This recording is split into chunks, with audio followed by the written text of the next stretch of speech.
So let's speak a little bit about Chanukah.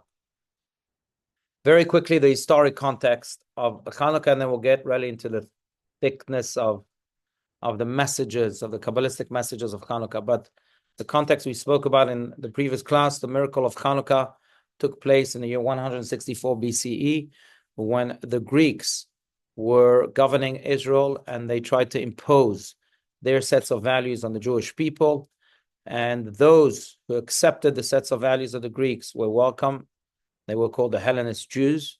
Those who did not were tortured to death in many different ways. A small group of Jews, as you know, it came from the family of Matityahu, decided to launch a revolt. Him and his children and the soldiers that they could assemble, trained, and for 3 years, they launched revolt after revolt after revolt until they eventually overcame this massive Greek empire, as we say in the prayer of Al Nisim, which is a prayer that we say each and every day of Chanukah, that the few overcame the many, the impure were overcome by the pure, and so on and so forth. The culmination of this military effort and victory was when Judah the Maccabee walked into the temple that was desecrated physically and spiritually, and he found a jar of olive oil to be able to light the menorah and re-inaugurate the temple. By the way, many think that he found just one jar of olive oil. That's wrong. He found many jars of olive oil. The problem was that all the jars of olive oil that he found were broken, were open. And in order for the olive oil to maintain its purity, its jar needed to be completely sealed. So you couldn't find a sealed jar of olive oil that was sealed by the seal of the high priest. All of them were broken. That's what the Greeks did. They tried to defile every holy thing that they found. And he eventually found one. As we know, he lit it. It was supposed to light for one day, and it lasted for 8 days. And therefore, we light the menorah, the Chanukiah, each and every night. And the message of Chanukah, I think, shines bright because, as we all know, we light the Chanukiah at night to represent this very message, that a little bit of light can expel a lot of darkness. Judah, Matityahu, the Maccabees, and the Jews who fought with them knew that they were few, but they also knew that a little bit of light, a little bit of their light can expel the mighty darkness of the Greeks. This was true when they inaugurated the temple at the menorah, but this was true also during the battle for the light that they stood for.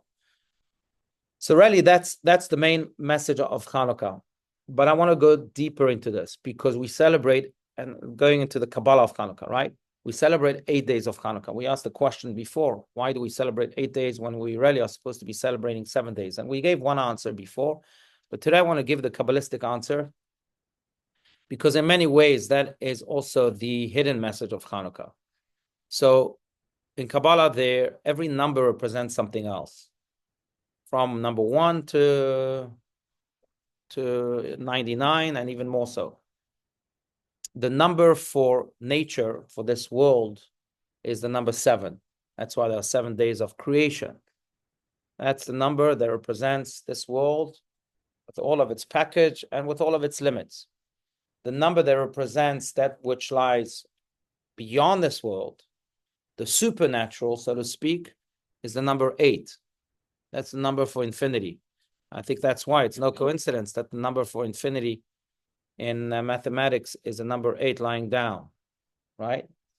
The limis, as they call it. Limis, they call it in Israel. I don't know in English, because I learned it in Israel. And what's the name of that? Limis? Isn't limis? Whatever. It's the number that represents infinity. And that's true. That comes really from Kabbalah. 8 is that which lies beyond nature. Beyond this, breaks nature and touches the divine, so to speak. Now, we celebrate 8 days of Chanukah because we recognize that, yes, this was a military victory. Judah the Maccabee and his family and his friends were able to naturally, so to speak, overcome the Greeks, battle after battle. If you were reading the newspapers of the day, you would read about the amazing yet natural victories. But Chanukah is really about the divine that lies within the natural. And in many ways, this is how you produce light. This is also the message of light. And I want to go for a second to the temple, back to the Jerusalem temple, because the Talmud shares an idea that seems almost incomprehensible, but I think that really condenses this very message. The Talmud says that in the Holy of Holies, there was an ark, right? The ark that housed the broken tablets of Moses. When he broke the first tablets, that ark housed it. The ark also had this covering of these two golden angels with baby faces that were facing each other, called the cheruvim. Now, the Talmud asks a simple question, because what it did is it counted the measurements of the Holy of Holies where this ark was housed, and it realized very quickly that there was really no room for the ark. The ark was too big for the small measurements of the Holy of Holies. Yet the ark was in it. But logically, it couldn't fit. As the Talmud says in the Tractate of Yoma, Ha'aron eino min hamidah. It doesn't fit the measurements. It's much bigger. Yet every year, on Yom Kippur, the high priest will walk into the Holy of Holies and see the ark there. How could the ark be there? The ark is much bigger. It's like bringing a table 10 times the size into this room. It can't fit. So how could it fit? It's a good question, right? It fit. And the answer is that that's exactly what God does in this world and what God does to people who are connected to him in this world. God is within, but he's not limited by that which is within. So God resides in the Holy of Holies. The ark represented God's divine presence. Yet it's not limited by the Holy of Holies, by the measurements of the Holy of Holies, by the physical measurements of the Holy of Holies. It can be within, but it can be without at the same time. So you can be in nature, but you could be above nature at the same time. In many ways, that's the festival of Chanukah. That's why, again, the number 8. It's a number 8 that goes into the number 7. It's the above nature that goes within nature. It's the miracle of God that dresses itself up in the military victory of the Maccabees. And that's how you create light. What is light?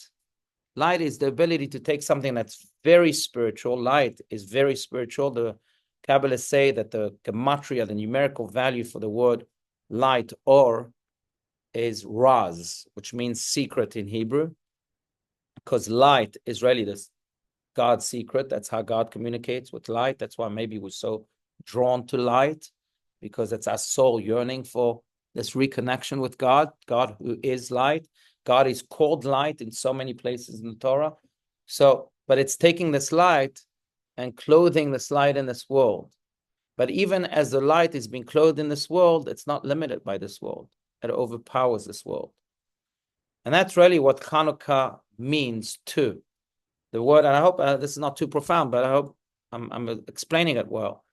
If it is too profound, it's because I'm not explaining it well. So please feel free to ask any questions. But the word Chanukah is an interesting word, because Chanukah means inauguration, lachnoch. Because, of course, Judah the Maccabee re-inaugurated the temple with the lighting of the menorah and cleaned it up from all the impurity that was there. But Chanukah also means other things. Chanukah, according to some commentaries, means something technical. It's really a combination of two words, Chanu, Kaf Hey, that they rested on the 25th of Kislev, which is the first day of Chanukah. The Maccabees were finally, after 3 years of battle, were finally able to rest on the 25th. So that's why Chanukah is called Chanukah, because it alludes to their rest, finally, after 3 years of battle, on Kaf Hey, on the 25th of Kislev. But there's a deeper meaning to the word Chanukah, a third meaning yet. And that is, Chanukah really comes from the word chinuch, which really means education. Now, do you know who is the ultimate educator? God. Why is he the ultimate educator? Because an ultimate educator, as it is in classrooms, it's people that might be above the level of the children. of the students. They might be above the level, the intellectual level, the emotional level. That's why they teach us. They're above that level. But they're able to contract their wisdom and their connection to the point that they are actually connecting with the students. So they're able to take that which is above the children or the students and contract it so that it becomes relevant to the students. That's the ultimate educator. And that's why CHANUKAH is called education, because God, through the festival of CHANUKAH, demonstrated what true education is about. See, there are miracles, to put it in a different way, there are miracles that came and broke nature, like the splitting of the Red Sea, the 10 plagues, broke nature. We had nothing to do with it. God came and did what he did. But then there are miracles that were clothed in nature, yet they still miracles. Like the CHANUKAH miracle. We still needed to show up and fight. We still needed to show up and clean the temple. We still needed to show up and light the menorah and inaugurate the temple. We still needed to do everything possible naturally. But it wasn't just us. There was something that fueled us and then enabled us to become victorious. That's the number 8. That's God. That's the educator God, who came and clothed himself in us and in our efforts, met us where we were, and joined us, partnered with us, so that we can become victorious. That's why, again, CHANUKAH is called education. It's the number 8 meeting the number 7. It's the educator meeting the student.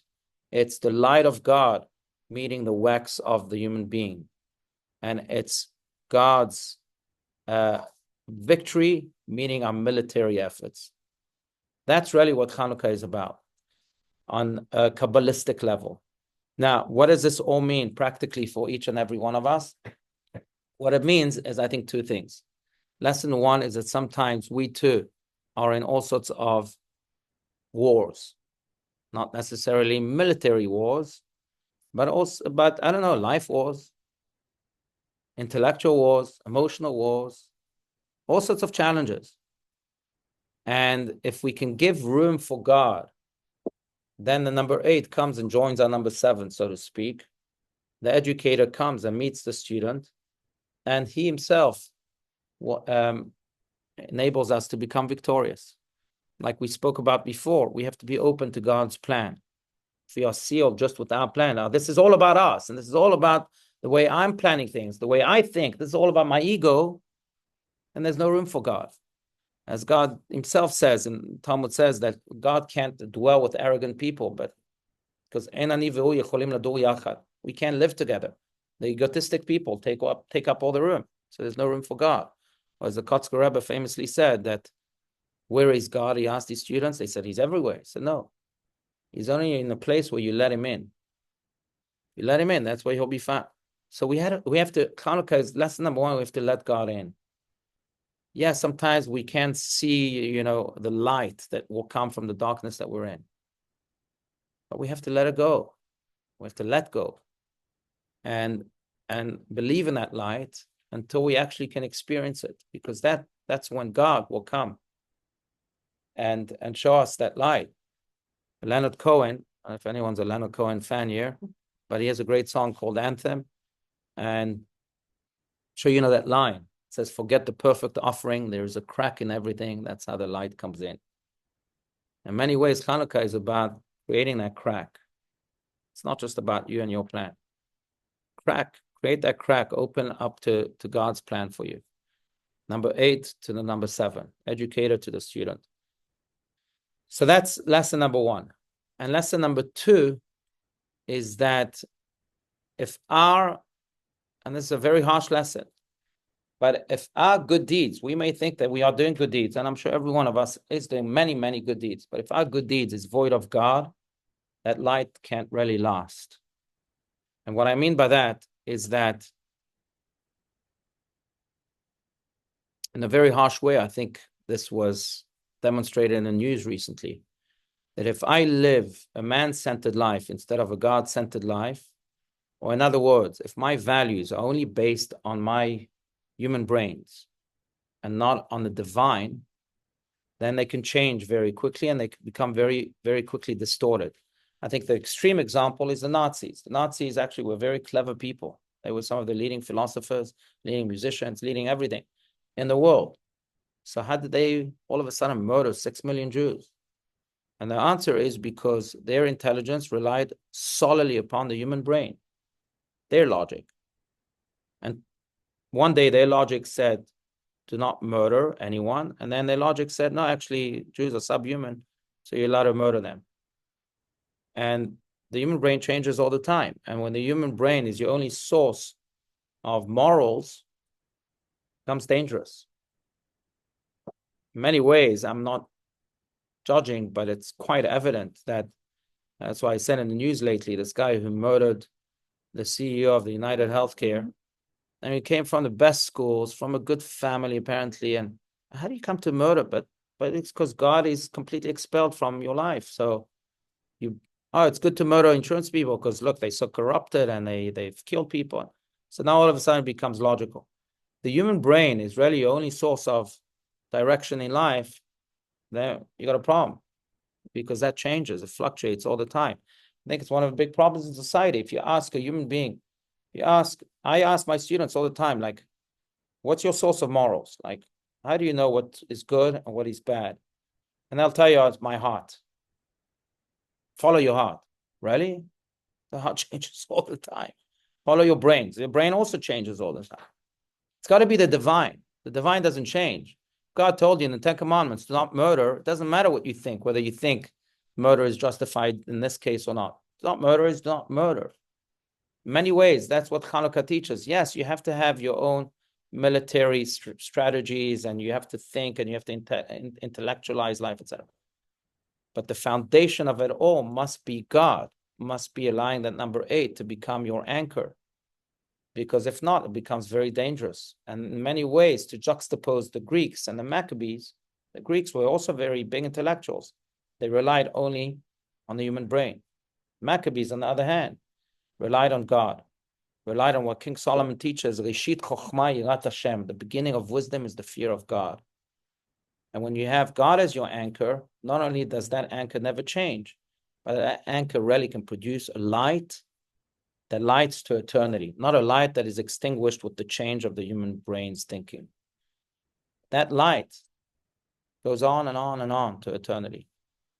So in many ways, those are the dual lessons of CHANUKAH, again, from a Kabbalistic level.